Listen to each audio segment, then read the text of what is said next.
Hey Rob, late night just for you, buddy. Here's both your pumps. Both tested them. I'll be adding the frame to this one, and that one's still anything with solenoid, but one has it, one doesn't right now. So if you'll come a little bit closer, we're going to go ahead and turn it on, okay, with our off-on switch, okay. As we do to all the pumps here, we go ahead and test them before they leave. So right now I am turning the water off. As you heard, the pressure go off, if you can zoom in on that. I'm going to go ahead and turn it on, okay. So right now, no hands, the remote's right there. Both my hands are here, I'm moving my hand out to the left, pressure switch works, okay. So, let's see, what to tell you about the pump. Right now it's in the off position. I'm going to go ahead and turn it back on, okay, whoops, actually. Turn the water on. Turn the water on first. Now I'm going to start controlling it with the remote, okay?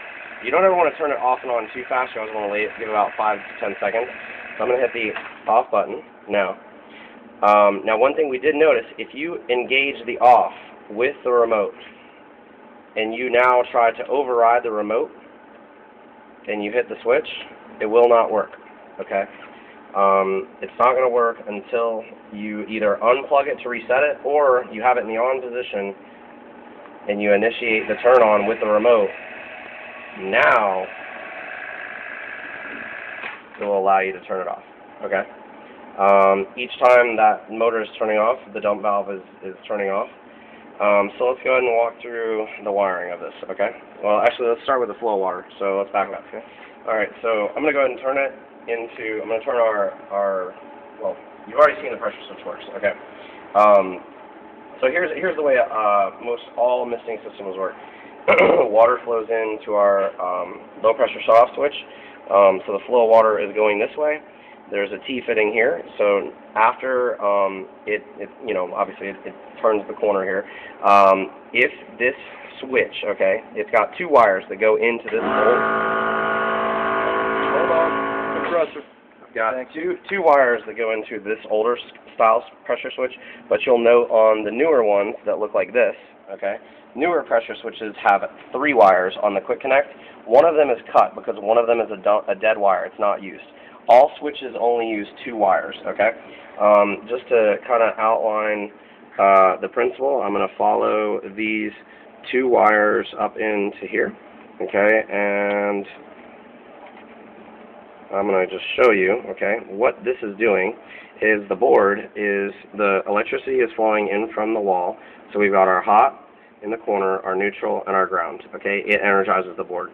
Then each of these things work like contact points. The power's not actually, you know, with a pressure switch, normally the current flows through it, but on this type of board, it just simply engages the rest of the electricity flow to the motor. I'm just going to show you that if I take off, well, let's take it before I know. The easiest way is what I'm going to do is right now we're going to shut off the water. Okay, zoom back here. Shut off the water to the unit. Okay. I'm going to try to turn it off, and you just heard it click. Okay. So now, let's say that your installer doesn't bleed the filters, like actually happened to us earlier. There was actually some debris in here, and on the other one, and I actually was able to clean it out. So right now the water's off, the pump's not turning on. However, if I want to test to see if it is my pressure switch, I'm going to take a jumper, and I'm following the wires to that pressure switch onto the board, which are right here, and I'm just going to very carefully touch that, and you hear it turn on. Now, we don't want to leave it on because obviously that is going to hurt the pump for a long-term period. So if your symptom was that you turned this on and that turned on, but, come over here, if you don't have any water coming out of your outlet, zoom back there. Right.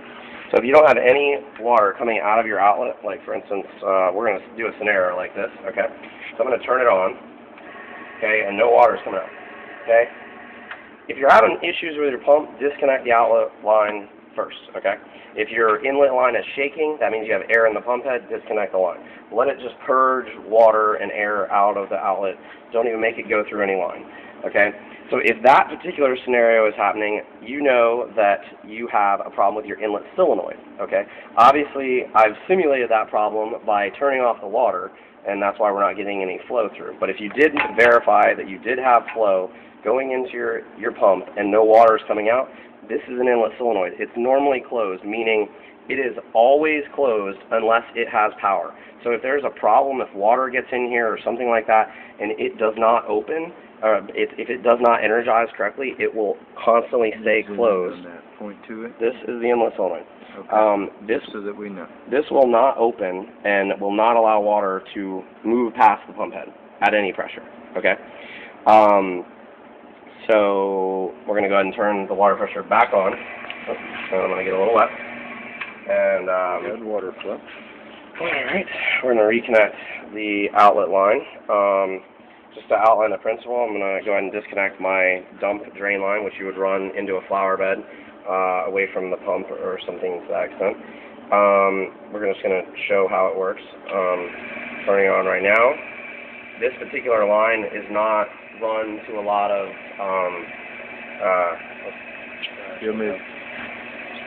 there we go. You want me to show the fans up there? Yeah. So okay, these are our own personal. These are missing these fans that you're seeing here. So these are our shop fans. Okay. So now I'm going to turn the pump off. Okay, zoom back a little. And not very much, there's not a lot of line out there. We get water that shoots out, okay? Now one thing you need to be careful about, because I speak from experience, is when doing something like that or when working on the pump, make sure the cover's on. Because if you get water on that board, bye-bye. It's electronic circuitry, okay? So make sure, I've had an employee that got water on the board, gone, okay? So make sure you keep this cover on. Let's see, what other things can I talk about? If you have an older style pump that has a inlet solenoid like this, you want to make sure that this gets turned and orientated downward, which we're going to do on this, so that no water can follow the wire down into that. That's a common problem. If you come back up here into the motor, let's go through some more wiring. Our first wire, our hot is here, our neutral is there, our ground is there, okay? Starting at the bottom, the red wire is, none of these really matter, but just put, the red is the first wire. As far as position, these particular ones don't matter too much as long as it's going to the correct device, okay? So when I say, let's just go with what I'm saying here, okay? This is, your first one's going to be your red wire. That goes down into your motor, okay? The next one is your neutral wire. It is gray, and it goes down into the motor. Next wires are your hot and your neutral for your inlet solenoid. So if you follow these wires, you'll see that they connect to my blue and a brown wire on this configuration. Green on most of these systems is usually your ground, with the exception of the new pressure switches. You don't utilize the green, or you do utilize the green as your hot or your neutral. But for this particular style pump, if you have these color wires and the wire looks like this and it has and it's going to your inlet solenoid, the green and the yellow is your ground, okay? So you've got brown and blue are your hot and your neutral, okay? So that's the next two positions. Doesn't matter if this was reversed, it wouldn't make any difference, but as long as they're in these two positions. Then we have our high pressure dump, okay, which in this particular scenario is our brown and our blue. And as you see, our green and our yellow is the ground. It is a device, like a widget. It's a light bulb, so it needs a ground, a hot, and a neutral, okay, in order for it to function as a, in order for the high pressure dump to function as a widget, okay. Oh, that was, woo! So, always want to unplug the pump when you're working on it. Good example. Yeah, great. I just wanted to show everyone, make sure safety never takes a break. All right, next thing up is your singles. Next two positions are your pressure switch. So those are the two wires that go there. Follow them down. Those are the ones I showed you with the jumper wire. Those are going into my gray right here, which go down into my pressure switch. Okay. The last two positions is simply my switch. If for whatever reason you think your switch is broken, if you were to put a wire in there or very carefully jumper the two positions of the switch, that would test your switch. That would test the pressure switch. But these are the only two things you would ever jumper, okay? Because these are the two things that will not allow the rest of the components of the pump to turn on, okay? This is obviously turning on the motor, that turns on the inlet solenoid, and that turns on your high pressure dump, okay? So everything else, these two top components work like a switch, okay? Now a little bit about your, come down here. A little bit about your low pressure shutoff switch, okay? Again, it either looks like this or like that on the new models. Okay, new models look like that. New models come with a nice quick connect. Now, if it stops functioning, it's not the end of the world. You just simply jumper it. Some people may choose to jumper the pressure switch if it's causing you problems, but that usually means that you need to purchase our filters. Go ahead and come back down here. The pressure switch, if it does become dirty or clogged, what actually happens is if debris comes in the line, okay, the way the pressure switch works is there is a little plate inside there, and if debris gets up in there, it doesn't allow the water to push against the contactor and allow it to, there's like a pressure plate in there, and when it pushes up, because the water is pushing against it, it completes the circuit, and the hot, your 120 volt will basically flow. It'll touch the plate, and then it flows back up the other wire and tells the pump that it's okay to turn on. Now, if I get debris up in there, obviously it's not going to be able to feel the pressure, so it stops functioning. And it basically, what happens is your pump runs. Typically what will happen when it's clogged is your pump will run even though you have no water pressure, okay? One of the things you can do, what I just did a second ago on one of these that was having an issue, is I unscrewed this so that I didn't even actually unscrew the whole pressure. So I unscrewed this, I took an air compressor, I blew some air in there, I took a little small screwdriver, I stuck it in there, not real hard because there is a diaphragm in there, so you want to be gentle. I stuck it in there and kind of scraped it around a little, squirted a little bit of water in there, called it a day. It started working.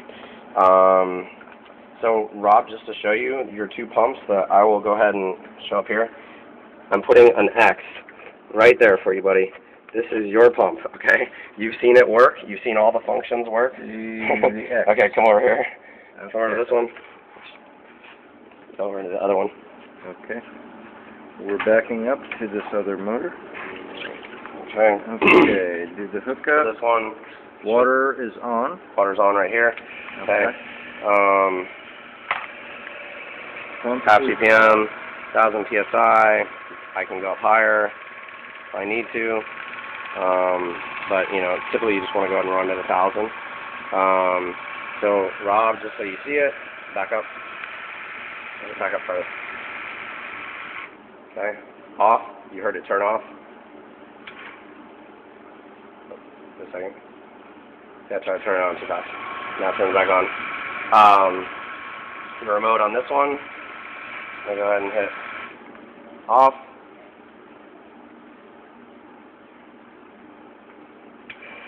On. And again, if you ever have a problem with the board not functioning, another good thing is to unplug it, replug it back in, and start over. But there you have it. Also, just to show you, Rob, we'll go ahead and verify the cycle timers work. We're going to dial these up to at least the 11 o'clock position. I'm going to turn it off so that it will register the new setting. Sometimes it will work without turning it off. Give me a couple seconds. Now I'm turning it back on. While that's going on, I'm going to go ahead and... There you have it. That one, the dump valve is not plugged in yet. Okay. This one I'm going to go ahead and...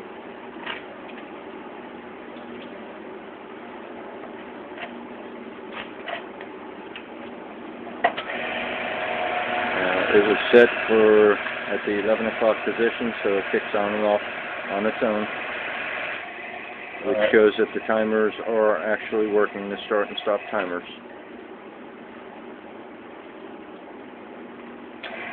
Okay, over here. We've also got this one on start and stop. Go ahead and turn that one off. You can verify this one works. Well, actually, I don't even have that plugged in. I just have it draining out the line. But you heard it turn off. A second, it's going to turn on. And you heard it turn on. And Rob, here you go, buddy. Here's your other X. Marks the spot. You get a close-up of this X. So you know you see the X. All right. Okay. Well, all right, come back. 12 o'clock at night, Rob. We just built this massive Noah's Ark over here for a big trade show. And thank you, Just so Tom. that you see the white pipe frame back go there. and walk over here. We're coming to it. Very excited to build a really awesome trade show booth. Stay tuned for our next video where we show you what this thing looks like complete tomorrow at the convention center, but it's going to have a lot of fans on it and a lot of it. So that's all for tonight. Don't sleep.